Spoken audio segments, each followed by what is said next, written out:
really the crux of this is you got to be intentional. Success is not random.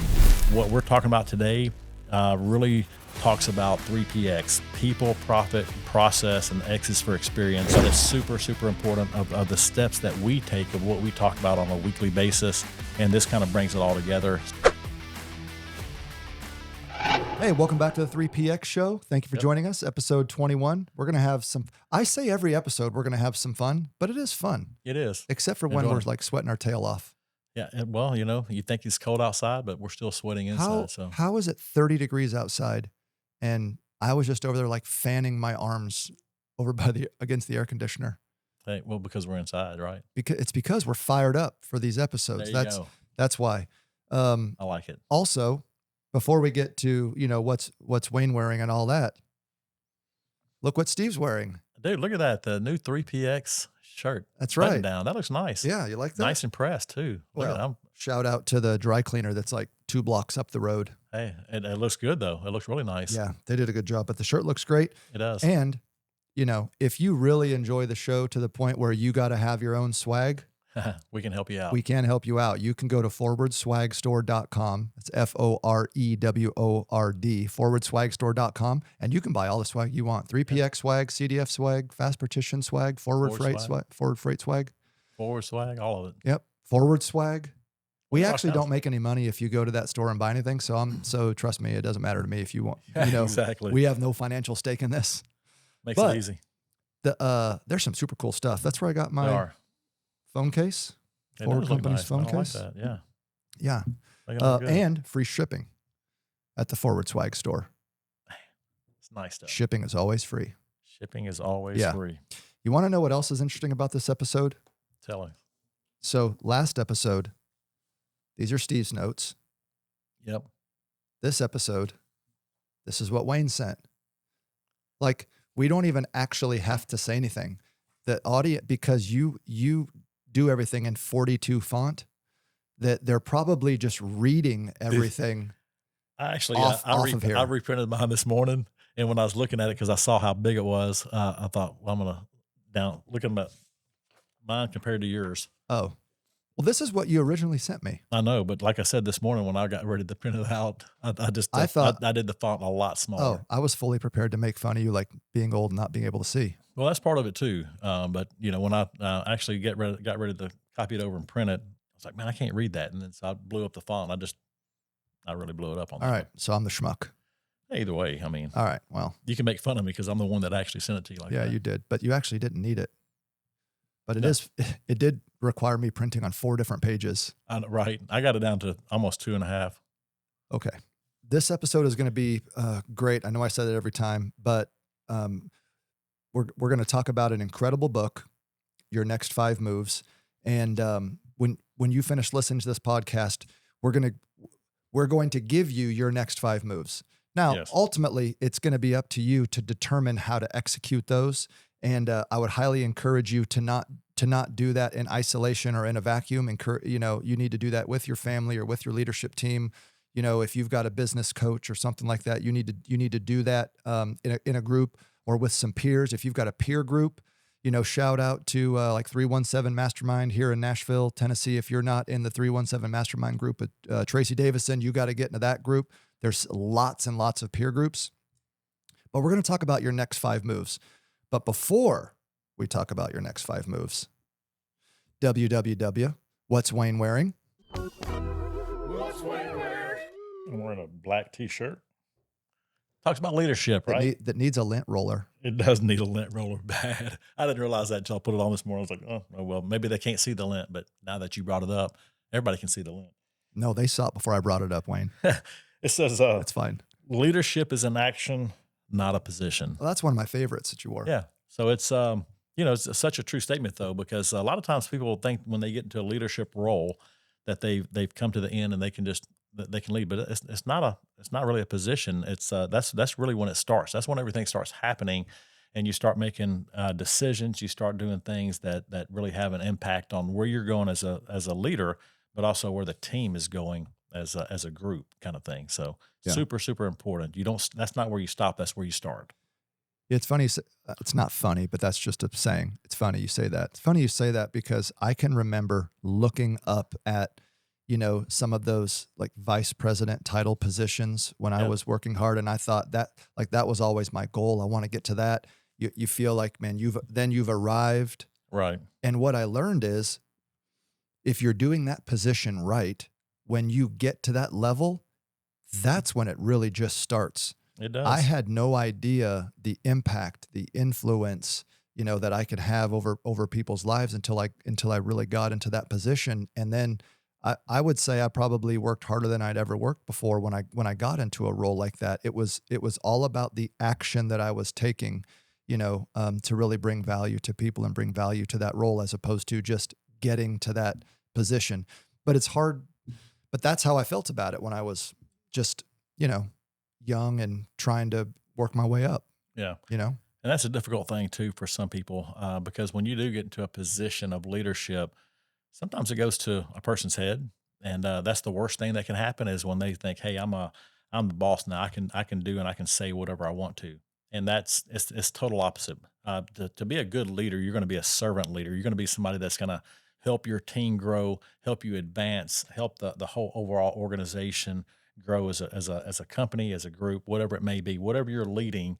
That's just it's not the moment of arrival. It's the moment of, hey, now I've got to really, not only do I have to lead myself, but I've got to lead others and make them better as an overall group. Yeah, And that's a big difference. absolutely. And as we get into this episode, really the crux of this is you got to be intentional. Success is not random.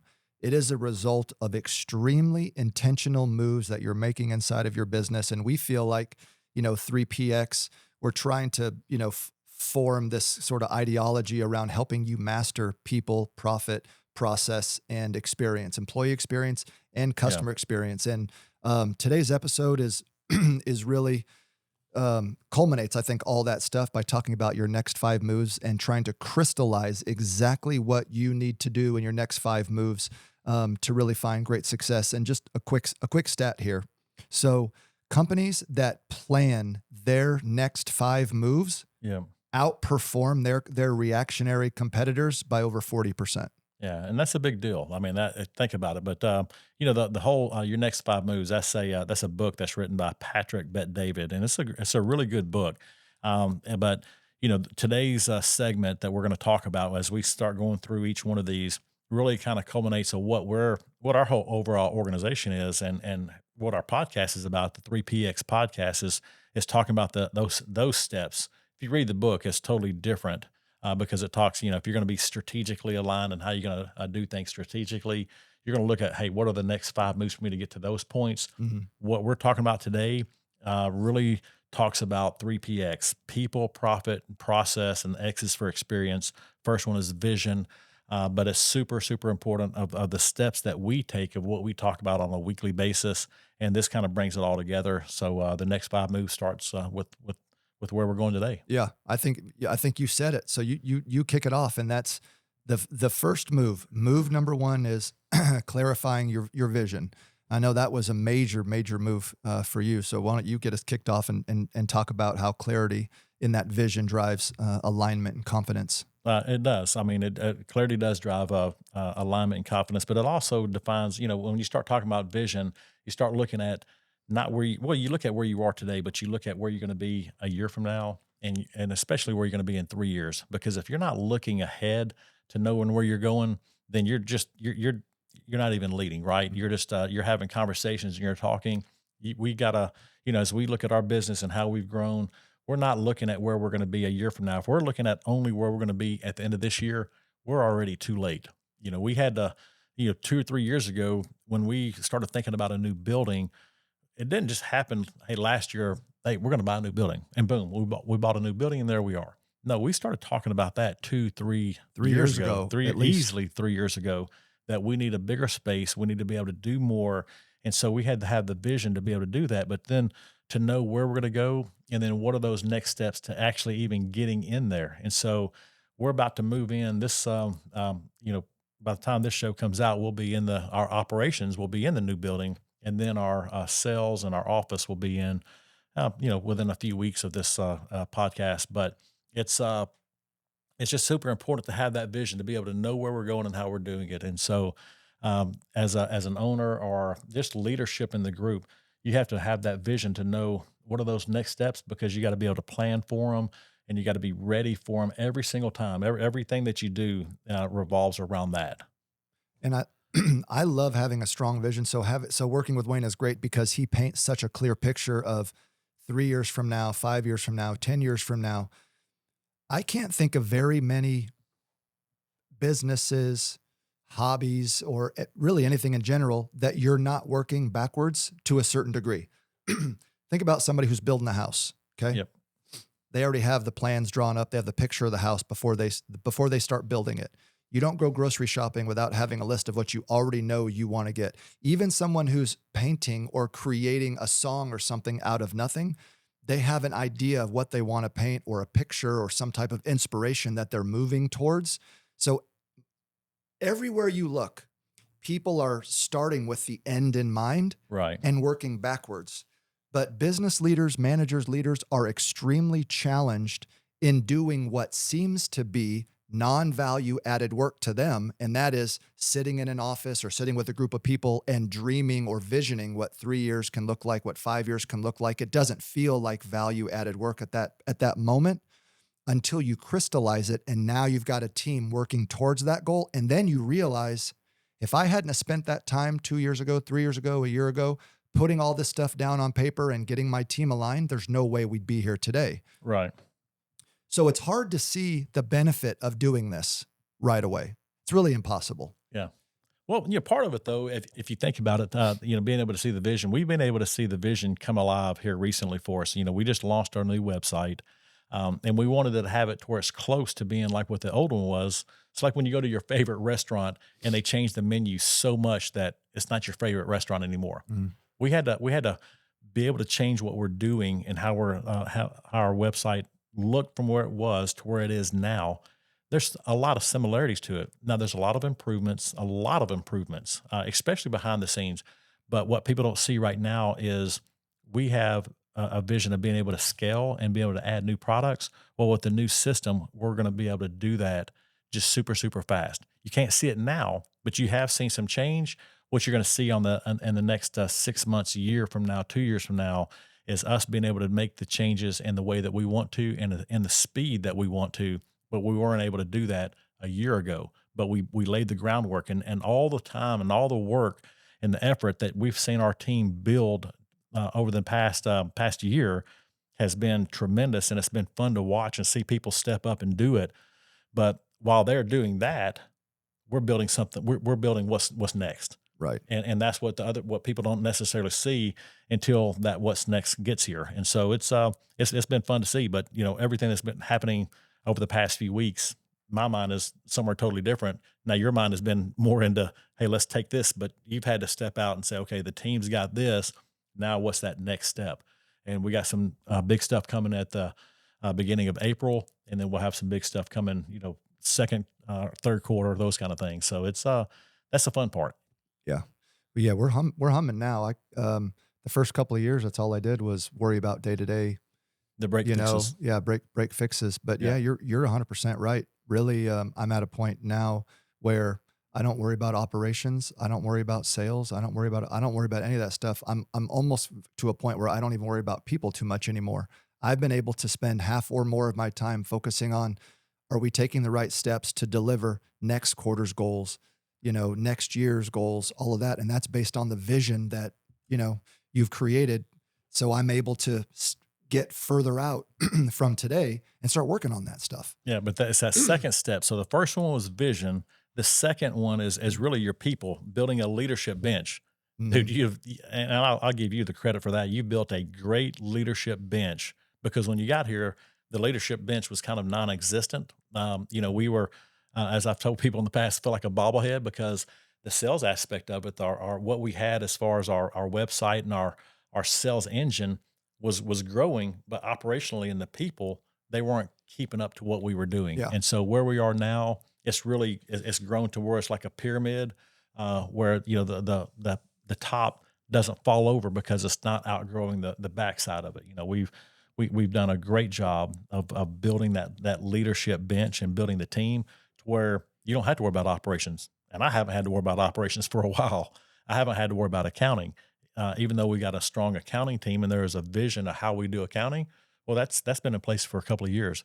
The operational side has the sales side aspect of it has, and so those are the things that I don't have to worry about, but you don't have to worry about nearly as much now. You're seeing, okay, what's next and how do we build that part of it?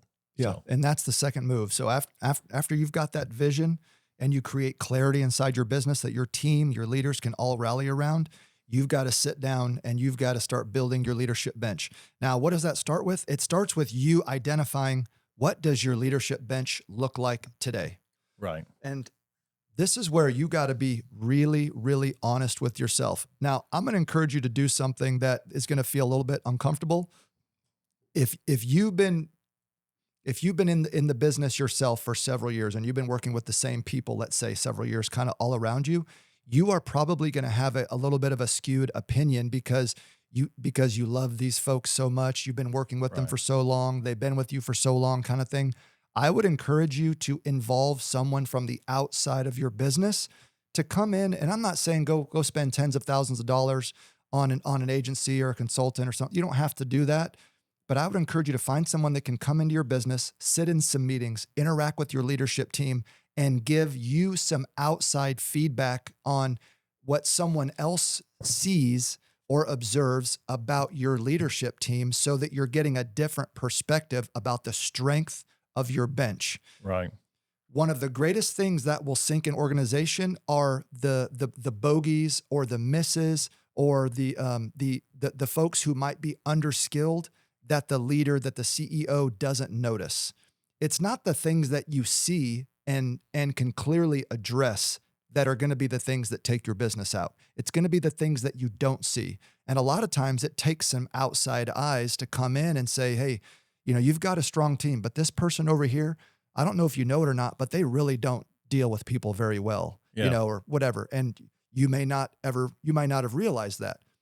That problem will rear its ugly head as you scale and grow. And now they're not leading their three best friends. Now they're leading 10 people, 7 of which are brand new, have never worked here before. And now you find out this person can't lead well, this person can't train well, and all that. Sometimes it takes some outside eyes to look at that. it does. I mean, think about it. So it's that another phrase that we'll say sometimes, can't see the forest from the trees Yeah. because you get in it and you're just all around it and you got the people around you and you feel like everything's going well. But when you get that fresh set of eyes that come look, they're looking at it from a 30,000-foot perspective and you're right in the middle of it. They're looking down and they can see. And that's, as we talk about, as we go through the EOS vision and doing that and the people and all the different things that we talk about, sometimes you got to climb that tree and look out so you know what direction, because there is an end in sight. Everything that you do, every vision that you put for that vision that you cast, that we cast right now, well, there is an end, there is an outcome that we want to get to. And by the time we get to it, we're looking at that next one.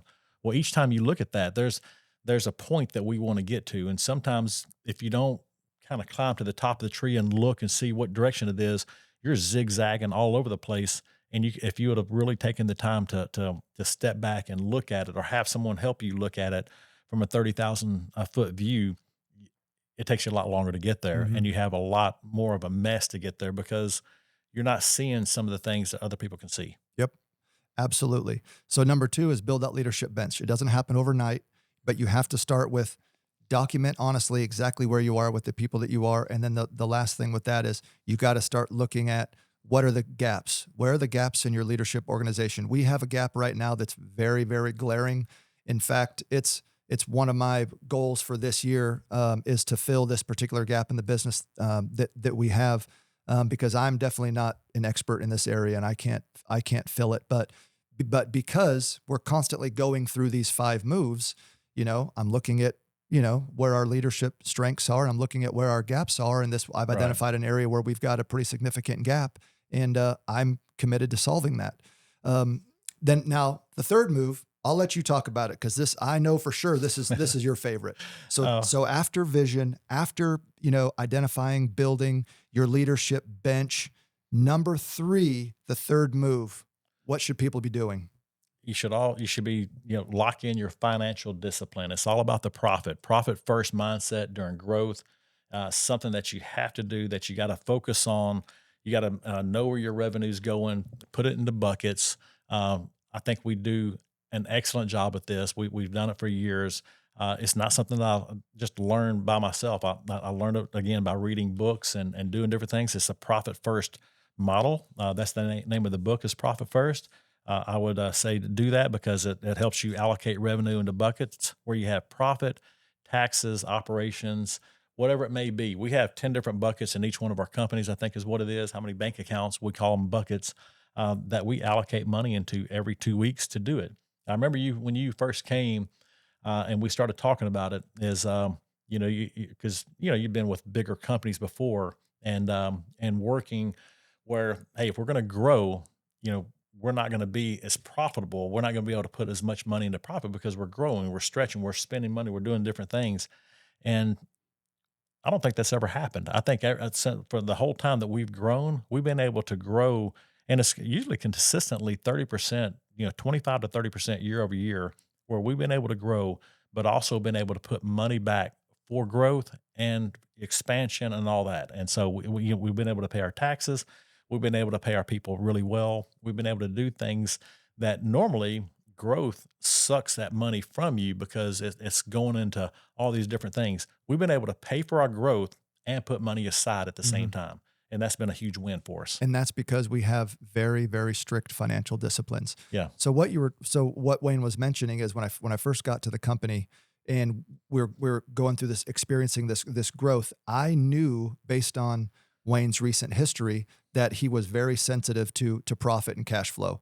But I also knew that in my experience, most growing businesses, their margins, their profit erodes when they're having that period of growth because you're making so many investments with cash and capital that you have. You're investing in the business. You're buying new equipment. You're investing in people. You're hiring new people. And man, those are direct hits Right. to the cash flow and to the P&L that oftentimes you don't see that revenue or margin return for some time after. And what Wayne and I committed to was we're going to keep growing this business, and we are going to do it in a way that we are not going to erode cash flow and profitability. And that's what we've been able to do for the last 4 years consistently, is invest in growth, but maintain cash flow and profitability. But just because we're sitting here saying that doesn't mean that it magically happens. Yeah. It's because Wayne and Angela and our accounting team have strict financial controls around profit first. We have strict financial controls with the percentages of money that we allocate for certain buckets. And then the operations team, myself, everybody else, we have to stay within this framework of spending so that we don't get over our skis. And then the last thing I'll say about something that I think that has really helped us with our strict financial discipline, which is move number 3, is we set budgets and we hold ourselves accountable. Yeah, we do. Even when the budget's not great, it might be too tight, we really hold ourselves internally. We don't have outside like auditors and boards and we're not a publicly traded company. Right. So all of our accountability and discipline to do these things happens internally. It's It does. us holding each other accountable to those budgets. Yeah, and that's super important. I mean, in the past, we used to build a budget and then we never would adhere to it, and then that's just a waste of time. Why even do it? Mhm. But nowadays, we build a budget and we're looking at that budget every month to see, hey, how do we do? How do we compare that budget? Our cash flow, how we manage it. We put the budget inside of our cash flow system, so we know cash flow wise if we're on track or off track. And that's super important on that part. When we're looking at every 2 weeks, we take all of our income goes into an income account. And we've talked about this before in the Profit First segment, and I'm talking a little bit about it now, is we're very intentional about how we manage our cash flow. It goes into a profit, or excuse me, it goes into an income account for 2 weeks. It builds up, and then at the end of 2 weeks, when we get ready to pay bills, we take the 100% of the income account, take it all the way to zero, and we move it to other buckets. We move it into profit. We move it into taxes. We move it into operations, into payables, into giving, into, like I said, we have 10 different buckets that we move it in, and they're all percentage based accounts. And when we do that, it allows us to fill those, it allows us to pay our bills, allows us to take care of taxes because we know what those percentages are and what those percentages should be. And you're not going to know that the very first time you do it, but you have an idea and you start with it.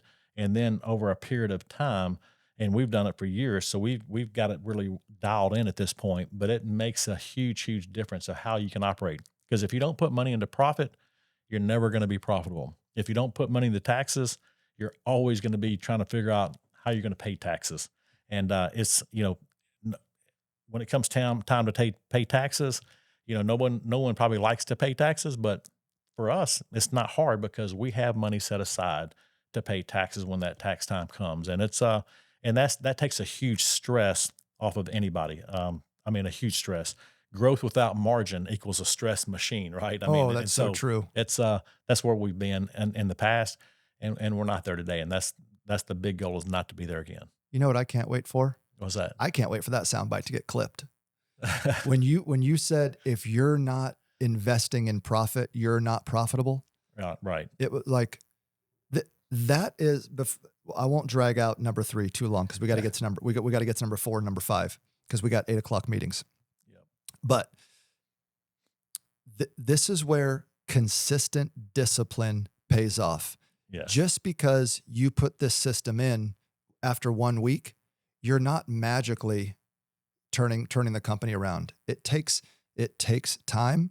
It Yep. takes discipline and consistency. Like I said, doing this week after week, month after month, and then the ship really starts to turn. And I guess the word is paradigm. The paradigm here is we don't operate with profit at the end where we wait to see, well, how's the month going to play out? How much money we made? Right. We budget where a percentage of every dollar that comes into the business, I say we, but Wayne says a percentage of every dollar that comes into the business, I'm taking this percent and I'm putting it towards profit. Steve, you have the rest left over to run the business, but this percentage I'm putting in profit.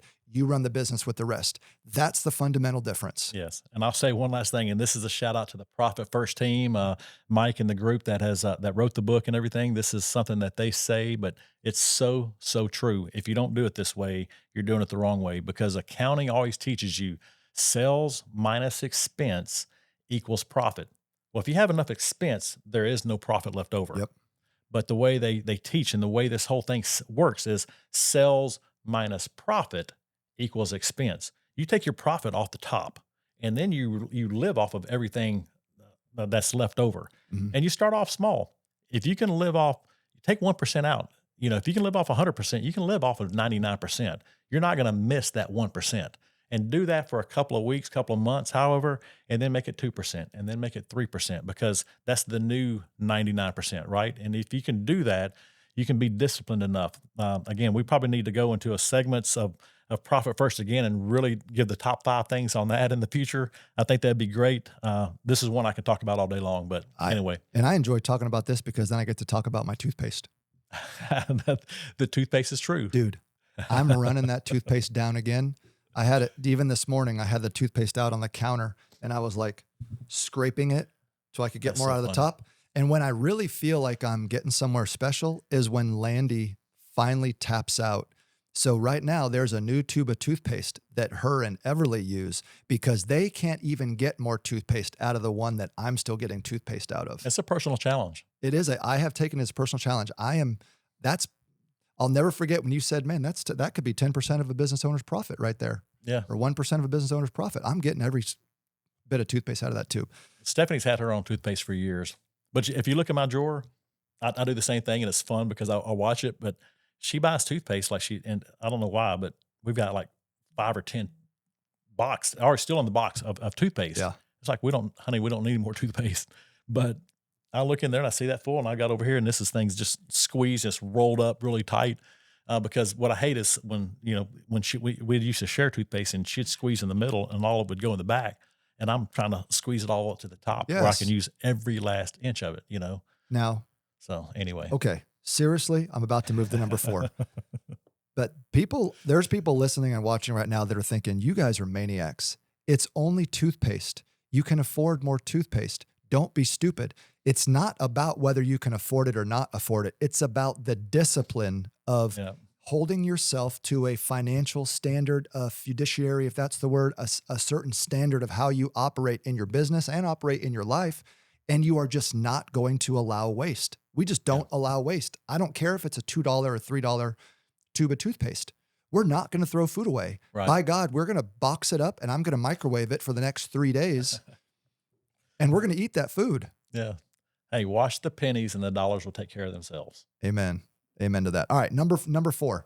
So this is a great segue into number 4, talking about profit first, because number 4 is, look, that is a word, systematize. There it is right there. It must be a word because you wrote it. You Well, sent it it on the is. notes. All right. Number 4 is you have to systematize for scale. So we just came out of talking about profit first, really as one of the key things for locking in financial discipline. But Yep. it is impossible to scale a business successfully without systems. Right. Profit first is just one of them. That's just part of it. Yeah. EOS was another one that you onboarded to this organization before I got here. And EOS is a system that has become a game changer for us. Right. That's just part of who we are now. So it's setting the processes and put them in place from the meetings that we have, the meeting cadences that we have, to the rocks that we make, which is the big goals that as are part of the vision that are supposed to align with the vision of how we achieve that vision, and we do it quarterly and yearly. And then it's just but it's having the right processes, the right systems in place, and you've driven that home really well. Without a system, how do you train people? You Well, bring there's no in somebody new, accountability. you can't train them. Yeah. Without a system, you can't have accountability. Right. But the other thing that systems create for your business, especially when you learn to leverage data inside your systems create predictability. Everyone's doing the same thing every single day. Now, that might sound boring or monotonous, but when everyone's following the same system, doing the same thing every day, I can tell you what's going to happen next week. I can tell you what's going to happen next month. I can tell you what's going to happen just about a year from now because our systems are so consistent. I don't have to worry about someone or a group or a department doing their own thing and then creating a bubble of, a spike or up or Yeah. down in performance or whatever the case is. It removes the chaos. It allows our business to be very predictable. Right. Man, I couldn't agree with you more on that one right there. Because if you have that system and everybody's doing it that way, you're doing it the same way. It makes it easier to train. Makes it just the whole process about it is it just brings clarity to the overall vision. And if there is a change, because people will, as you do it long enough, you're going to find ways to make it better. Well, then make that part of the new process, part of the new system, but don't go out and wildcat it yourself. Mm-hmm. And I'll never forget one of the greatest pieces of advice that I ever got, and I'll shout him out, was from Tristan Montanero. Hopefully you watch. What's up, Tristan? Tristan told me when I first got kind of promoted, I was new in leadership. I'd been a regional manager for a year or two, whatever it was. And Tristan told me, he said, you can't be all sizzle and no steak. And what that meant to me was I can't be just a personality driven leader. Yeah. I'm naturally kind of, passionate and, I love to talk and I love to coach and all that kind of stuff. I love to motivate people. But at the end of the day, when I walk away, everything falls apart. When I'm not there to celebrate and coach and cheerlead and all that kind of stuff, all that sizzle sounds good, smells good, looks good. But at the end of the day, when that's gone, what system do you have in place to hold people accountable, to follow up on and all that? That was the stake. That's what he was telling me. Some of the greatest advice I ever got. And that's what EOS and some other systems will do for you. They will be the stake, the meat of Right. your business that will help you stay on track and help you to scale in whatever you're trying to do. Yeah. And that's just how you make your leaders. That's how you develop the leaders that are going to do and follow the plan that you've set in place. You set that place and together, and then you IDS, have your rocks, you have your leadership team meetings. It's all about that stake where we can get in there as a group and do it. And then, and you don't just teach it one time, you teach it over and over and over, and Mhm. you're constantly working it and teaching it, because the more you can embed it, that the later down the road is when you start seeing the fruit of that, and you can step back and you can focus on other things because now that team has it. And then it's their time and their part of it where, hey, it's not all about the sizzle, it's about the steak. Let's get in there. Let's make sure that our team all the way down to the very end, they know exactly what to do and how to do it. And then when you train someone else, you train them the exact same way. We been a saying that I've had for years and years is train your replacement. It's not that we're trying to replace you, but as we're a growing company, in order to grow, you got to have people step up into new positions. And if you can train your replacement, then you can step up and then that person can step into your position. And so it's super, super important to be able to do that. Well, I like what you said too about, regarding just EOS and some of the systems that we have. It took years to really anchor it, but Yes. what you said is it's just who we are now. Yeah. It's not negotiable. This is just what we do. Every leader has L10s. Every leader attends L10s. Everybody gets quarterly conversations. Everybody sets rocks. Like this is just who we are. We do state of the company addresses every single quarter. We do traction meetings every single quarter. We do annuals every single year. This is just who we are. It's expected now. It's just expected. Yeah. And that's the beautiful thing about systems is once they become rooted and embedded in your business, man, maintaining them and operating in them is so much easier. It's the hard part to make it happen. But once you make it happen and Yes. it's embedded, then it's there. Absolutely. All right. This is your number 5. This is your next move after these. This is the next move that you need to make, and that is elevate experience. Yep. Now, what I want to key in on here, where I feel like leaders, owners, managers make mistakes, is when we talk about elevating experience. You think customer service. The very first people that you have to elevate experience for is your team members, your employees. You have to elevate your employee experience, EX, Yeah, first and wow. foremost. Yes. I mean, isn't that, that's such a true statement. Happy employees equal happy customers. You take Yes. really good care of your people, of your employees, they're going to take care of your customers. You can't not take care of everybody and be all things to everyone, right? But if you're really good at taking care of your people, they're going to be really good at taking care of their people, which are their customers Mhm. or whatever that may be. But you take care of your people. So these are hard questions I want you to ask yourself, okay? Because if I ask you, do you love your people? 99% of you out there are going to say, well, of course I do. Yeah. Here's the challenging part. What do you do every single day to show your people that you love them? Mm-hmm. What are you doing? Are you a good company to work for? Well, yes, I'm a great company to work for. What is your company doing to show people that you are a premier company to work for in that area? What are you doing? Because I can promise you, you're not paying twice as much as everybody else is paying, right? And that's how you're keeping people. So you have to ask yourself these hard questions. What am I doing to show my people that I love them? What am I doing inside my business to elevate the experience of my team members, of my employees, so that they can focus on elevating the experience of our customers? And I think too, as you the question that you ask is if you uh, um, when you ask it, hey, are you taking care of your people or that, or do you love people? Is what you ask. Yeah, Your answer is going to automatically be yes. always. If you rephrase that, what would your people say about you? Would they say that you love them, that you take care of them, that kind of thing? How would they respond? You want your people to respond very positively to that question, right? You want them to say, yeah, he takes good care of me. But there's always that, well, he's very firm, does a great job, but he does take good care of us. Well, that's a great answer. That can be a great thing for you. You don't want to be a pushover where people just love you because you let them get away with everything. You want them to know that, hey, he's a great manager.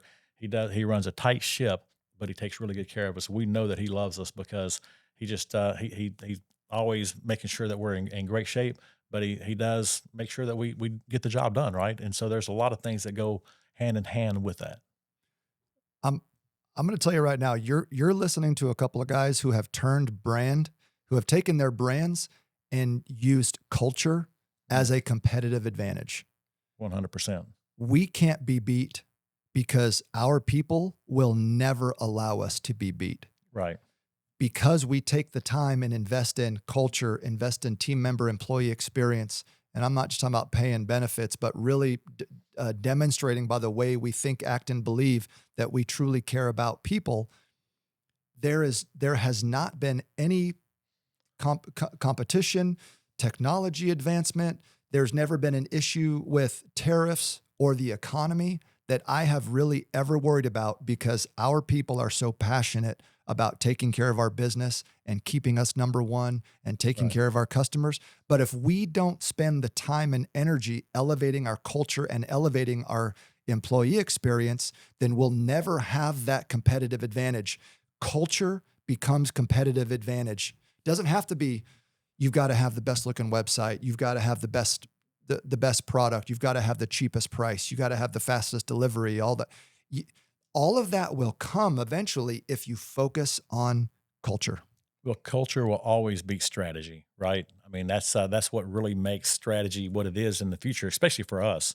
But we have people that are so bought in to who we are, to our core vision, our core focus of our company. So it's part of our DNA, and and that's a testament to what we've tried to prove and try to build over the years. It's not just it's all about business. We got to hit it hard, and if we're not pushing and being hard on everything, then we're not successful. We've learned how to be successful in a way that takes care of our people really well, but they're bought into what we are and what our systems are, and they want to succeed really just as much as we do. Yep, absolutely. And I just can't say thank you. And like, for example, uh, we had the company come in, almost half the company came in for CDF late at night, like from 5 to 9 p.m. when we launched new system. Yes. I didn't have to beg. I didn't have to like pay people double time. I just said, hey, we're launching this new system. We need people to come in, and they Yep. all came in. 100% showed up, no issues. We got people in operations that are working 7 days this week because we have the move coming up. We didn't have to beg people. But when the moments arise that the company needs people to step up, when you have that culture, that's when people step up. And I love what you said. And I think this is a saying too, that culture eats strategy for Yeah. breakfast. Yep. Over and over and over again. But most leaders listening, you'll spend all your time focusing on strategy and very little time focusing on what can I do right now to start building and enhancing my culture. Yeah. I mean, that's that's end of the story right there, right? Is just making sure they had the right culture the whole time. Even when they came in from 5 to 9 the other day, they're working the 7 days a week. Haven't you noticed just a sense of excitement from everybody? It's not one of those, "Ah, man, I got to be here and do this." I was out of town during the 5 to 9, and I had FOMO big time. I was missing out, and I was hating it. But you sent a bunch of pictures, It was videos. electric. It was so electric. People were having so much fun and enjoying it. They didn't have to be here. Well, I mean, we wanted them to be here. They needed to be here. They probably had to be here. But it wasn't one of those where they felt like they had to be here. They wanted to be here. Yeah. And that's the change. That's a big deal right there. Okay. I actually don't know if this is the next episode or not, but if this is what you intended on talking about, because it's in your notes, I love this topic. So I'm going to go ahead and tease it. This needs to be the next episode we talk about. Okay. The CEO mindset, how to think bigger without burning out. So you are not going to want to miss the next episode. So the challenge here, pick one of the moves that we talked about, start today, take small steps, and then go through all of the next 5 moves over the next 3 months and Right. really start working on your business, not just working in your business. And then just the last thing for me to recap: vision, leadership bench, financial discipline, systemize your processes, and then elevate your team member experience first. Focus on that culture. I love it. That's awesome. That's a great episode. Do you want to say happy birthday to a couple of people? Oh, well, Because when this comes out, this is a shout out, a happy birthday to my mom and dad. My mom, she turns 79 that's awesome. February 14th. So Valentine's baby. And my dad is 2 days younger, so he can brag about it for 2 days that she's older than he is. And he'll turn 79 on February 16th. So shout out. Happy birthday to you guys. I love y'all very much. Hope you get to see this. I may not even tell you about it and see if you say something to me about it. We'll see what happens. We'll know you're watching. We will know if you you're say watching. something. Happy birthday, Joanne, and happy Lester. birthday, Lester. That's right. We love you guys. And all right. Hey, thank you for watching the 3PX show. We can't wait to talk to you again soon. Please don't forget, like, share, subscribe, all the things. We love to hear from you on our social media. TikTok kind of pops off sometimes. I'm not going to lie. Folks like to comment on the TikTok. So Good deal. we actually don't think we have a 3PX on the TikTok. It's really just Steve. I think it is, because Kincanon. I'm not sure if I have it. Yeah. TikTok. But hey, there's still some cool stuff on there. There is. So hey, don't forget to follow us. We love you. We appreciate you. Thank you for watching the show, and we can't wait to talk to you again soon. See ya.